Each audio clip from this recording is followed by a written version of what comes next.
Hello, everyone, and welcome to The Courageous Survivor. My name is Paula Walters, and I share my courageous journey of healing from trauma and living with brain injury and just my whole healing journey. And this is going to be a just one episode podcast that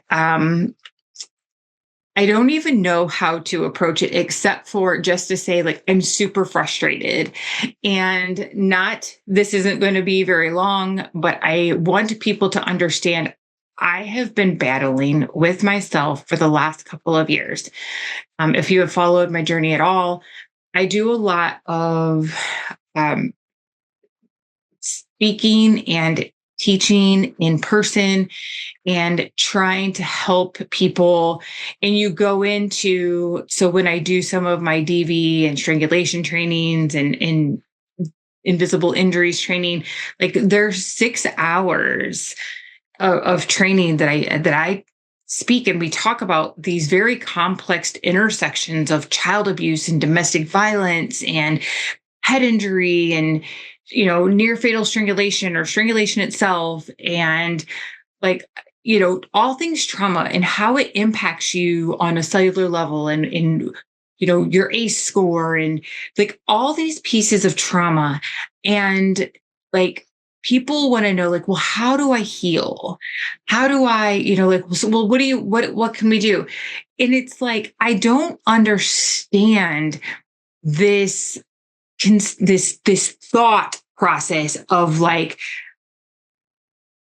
you can go to a 6 hour class and learn everything about trauma to where somebody can just like hand you, like, we want this fast, quick thing, which is what's happened to our society. Like, oh, I have this symptom, give me a pill or give me, this shot, this thing. What started my little rant today is, in my frustration and why I'm doing this podcast, is because I found myself being lost. Like, how can I help people with the knowledge that I have? Like, how can I get people to understand that trauma healing is a journey? It's not a destination. It's not some, 6-12 week program. It's not some 90-day class. It's not being able to get in some influencers comment section or DMs and commenting healing and getting some, downloadable thing that you can do. It doesn't work like that. Like, what works for me will not work for anybody else. Because our trauma is all different. I mean, you have 5 kids raised in the same home by the same parents. All of their healing will be completely different because all of their trauma is completely different. And I don't understand this quick fix. And I think that that's why we have people that relapse all the time. We have people who, have these things that they keep doing, weaving in and out of alcoholism or shopping or food or all these, just these coping mechanisms and these addictions and stuff, because we think that we're healing, and we get this self-sabotaging thought that this is something quick and easy. And it's not. Like, it's not. And so, and then to make things worse, you have the other people out there. I stitch a video on my TikTok because this girl was like on there just saying, like, I don't care what you've been through. I don't care what kind of childhood trauma you went through. You need to just get over it. That is not even realistic. The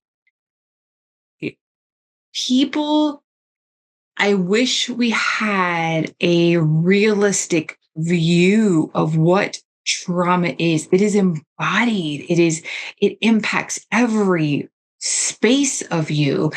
It changes the brain architecture. It changes like the body. And then it can even get complex to where if you were, you had injuries or you were hit or there's some type of physical stuff, you can actually have your brain, three input places. So like having your visual system and your proprioception and your vestibular system all impacted by trauma.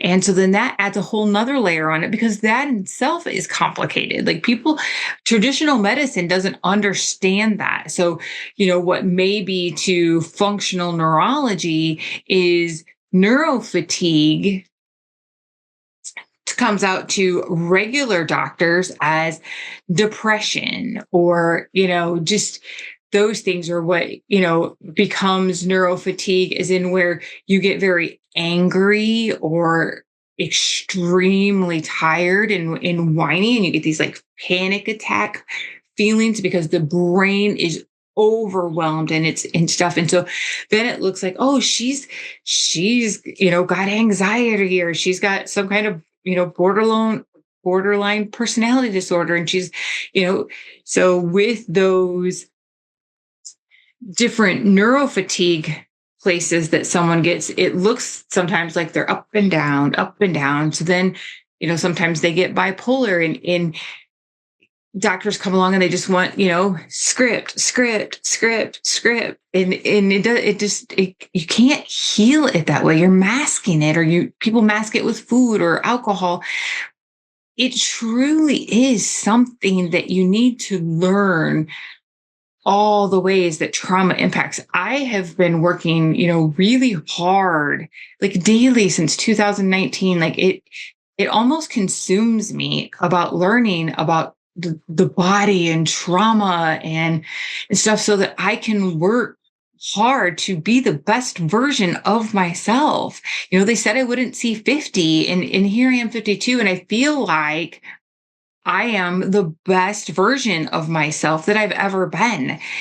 Being able to live, and let me back up and say, I work very hard to live in the rational brain, to not come from emotional spaces. So when you grow up in trauma, you kind of, instead of wiring for connection, you wire for protection. And living in fight or flight gets you living in the emotional brain. So when people carry that kind of trauma, it becomes those things where you're always on edge. So, these are the people that you start seeing, at every little traffic light. Like as soon as it turns, if somebody's not taking off quick enough, it's, beeping the horn, or like flipping people off, road rage, or throwing stuff, yelling at people all the time, or, making a big, huge scene at a restaurant because, something happened that is simple. And so many people live there. Or, we really seen a lot of this with when Charlie Kirk got assassinated. We saw people losing their jobs for the things that they were saying, in the presidential elections, like whatever it is, and it's very hard that to get into that mind frame of, not every single, barking dog needs you to throw a stick at. And, there's just things. And when you learn to be able to move from that place of constantly living on edge, constantly living in fight or flight, you can move to where you have peace and you have control, and, you have rational thoughts to be like, okay, do I really need to respond to this? Will this matter tomorrow? Will this matter 5 years from now? Like all these different things that you can pause, and you're not worried about living on social media. You're not consumed by likes. You're not consumed by things that, you don't want things to constantly feed that, um those chemicals in your brain that are always firing that dopamine, that are always firing that fight or flight. And that in itself becomes an addiction. And it's very, very frustrating. I get so angry when people, I don't even want to say it's anger, because there's very few things that truly make me angry. Um, but like, it's just sad because there's a lot of people out there who are truly like, they know that something's wrong and they're looking for actual answers and they can't find them. And I'm so, so thankful.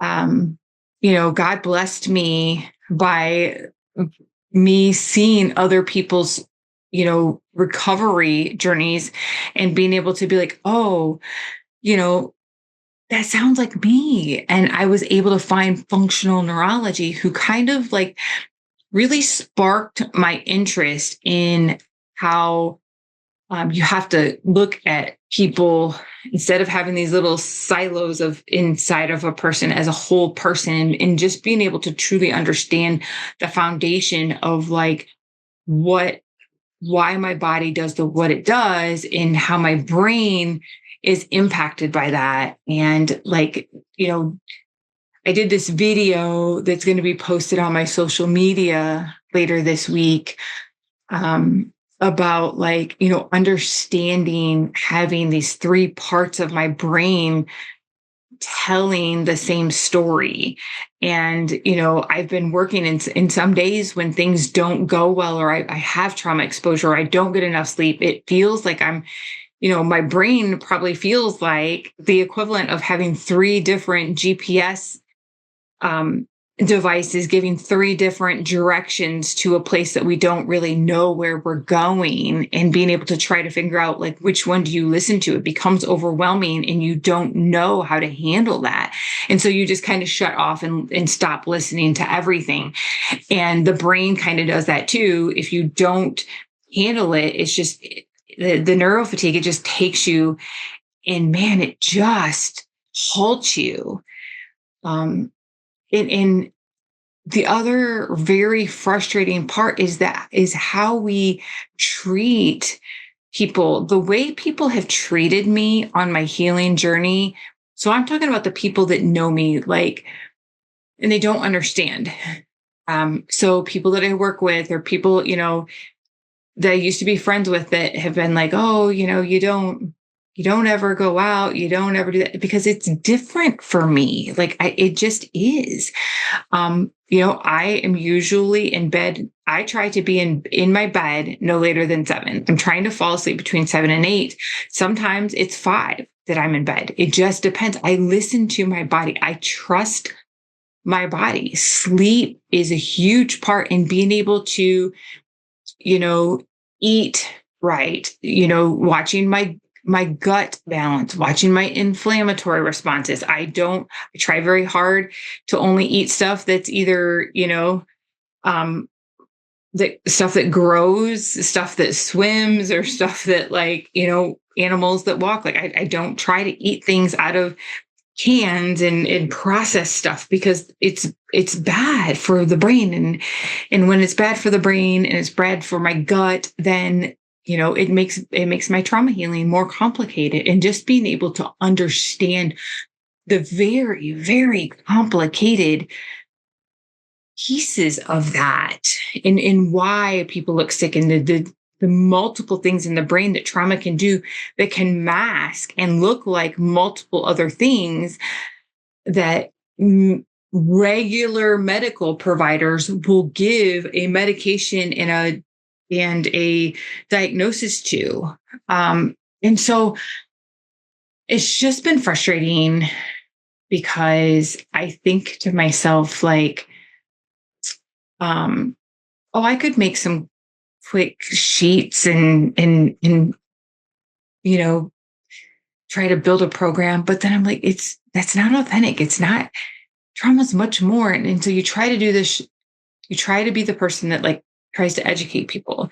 And when you educate people, that means people have to do lifestyle changes and people have to do research and people have to stand in the mirror and look at themselves without the mask. And that gets very difficult for people because we all want to put on these masks. And sometimes we put these masks on so much that we blur the lines and don't even know who we are anymore without the mask we have to hide and cover our trauma. And some of us will say things like, well, I'm just brutally honest, or we know that certain behaviors aren't okay. So we make excuses about our personality to be able to make it okay to be how we are. And I think that the way the world is these days, and people who carry extreme anxiety, extreme grief, like people who don't see joy. I mean, to truly go scroll on TikTok or Instagram, or to see people that are truly joyful, peaceful, and enjoy life is a rarity these days.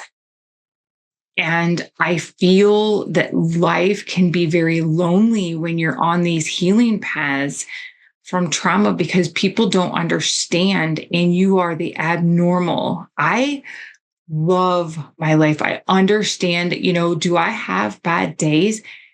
Yeah, but I know for the most part, I know why. Whether it's been my sleep or, I ate bad or I haven't done my brain exercises or those things. And I don't, I don't get caught up in the stuff outside of my home.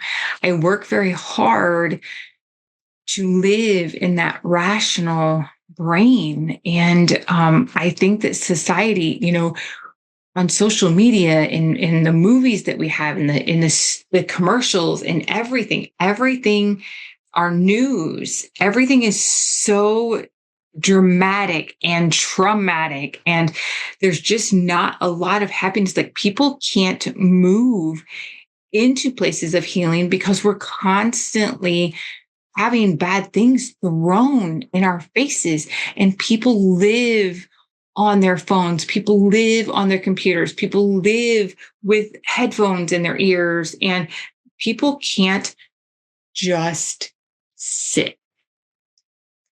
You cannot go yoga, Pilates, your way out of trauma. You can't go download some PDF and get yourself out of trauma. You can't just go talk to a therapist and get yourself out of, unpack trauma. Like it is a multi-layered, multi-dimensional way. And I think that we really need to start understanding that and giving space to people to, have those conversations without, dismissing them so much, and being able to really understand that there is a place for holistic medicine. There is a place for functional medicine. There is a place for healing. It's just, you have to be able to think outside the box, and you have to understand that, again, it's not a destination. It's a journey. I will work every day. It doesn't matter if I actually do get to see 100, which I very much want to. Just because they told me I couldn't see, that I probably wouldn't see 50. Now I want to see 100. I hope that, when I'm 101, that I'm still working on my healing. I'm still doing things to be the best version of myself, because there's things that have scarred me that will probably still have, because when you have all that layered trauma, the way the body does in fact keep score, you find new little pieces of hurt It's layered, and sometimes they come out of nowhere, and sometimes they're just a quiet whisper, and sometimes they are, a nightmare that brings you to your knees, and it's something that you wish you could go back and not remember.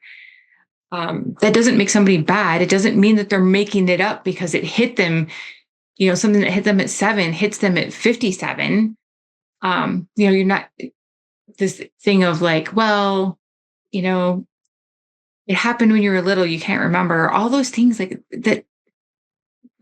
As society, we don't create places for people to be open and to talk about that trauma and talk about it in a very realistic way. And that makes me mad because there's some of us that actually work very hard and want to come along beside other survivors and be able to say like, you're right. I can't give you this easy map. But what I can do is let you know that this is a marathon. This is a very long marathon, but I would love to walk beside you and help you. I would love to be able to sit down and give you these tools, to be able to give you the things that you can look for on your journey and just give people support. So I guess that's probably, I'm stepping into this new thing, and I invite you to go look at my YouTube channel. On my YouTube channel will be some videos that will be being posted this week that I go into detail about, and it's not even detailed. Like it's like I go into detail, but it can go way, way deeper about like how complicated trauma really is. And I decided that like I'm going to start working on this new thing about showing the different ways that I work every day. Like, how do I decide what rehab I'm going to do that day? Because I usually try to work something to work my rational brain versus my emotional brain. I try to work things that, work my visual and my vestibular system and my proprioception all together. And then I really, really love trying to get that high level, high functioning stuff. So like, the counting down from 100, by 3s or 6s, or doing the alphabet backwards or doing the alphabet forward, but, doing every other letter and just being able to do those things to be able to keep my brain functioning well. Like I said, I'm 52. The 60, 70, and 80-year-old version of me needs me to do this now, needs me to unpack and heal that trauma. Because you can see some of these people when they battle dementia and Alzheimer's, you can really start seeing that trauma come up in as they lose that ability to be able to hide the secrets, to be able to hide the pain. Things start coming out, and then you start hearing things, and it's just very, very sad. And so I just want to create this environment, and that's what we're going to do here at the Courageous Survivor. I'm going to share my journey, and we're going to talk about other people's, just ways that people can unpack their trauma and start their own courageous journey.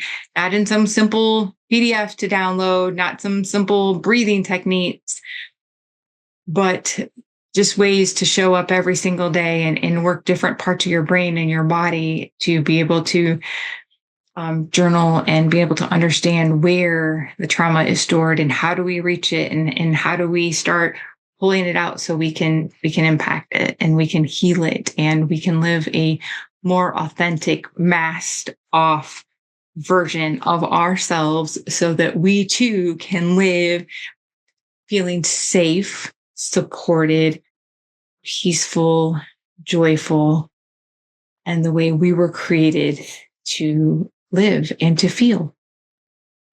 Thank you. And thank you for coming along on this journey with me. See you soon.